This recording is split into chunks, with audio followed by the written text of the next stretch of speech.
একদিন এক গরিব বৃদ্ধা এক মসজিদের পাশে বসেছিল। তার হাতে ছিল একটি ভাঙা বাটি। তিনি আল্লাহর কাছে দোয়া করছিলেন, হে আল্লাহ, আমাকে রিজিক দাও। তুমি তো দাতা, তুমি সবকিছু করতে সক্ষম। একজন ধনী লোক পাশ দিয়ে যাচ্ছিল। সে বৃদ্ধাকে দেখে অবহেলা করলো এবং মনে মনে হাসলো। আমার মতো লোকের দানের প্রয়োজন তোমার মতো মানুষদের?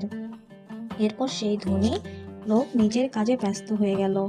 হঠাৎ করে তার ব্যবসায় বিরাট ক্ষতি হলো। তখন সে বুঝতে পারল, মানুষের অহংকার এক মুহূর্তেই আল্লাহর ইচ্ছায় ধূলিসাৎ হয়ে যেতে পারে। অন্যদিকে সেই বৃদ্ধার দোয়া কবুল হলো। একজন দয়ালু মানুষ তাকে খাবার এবং নতুন পোশাক এনে দিল। বৃদ্ধা তখন আল্লাহর শুকরিয়া আদায় করলেন।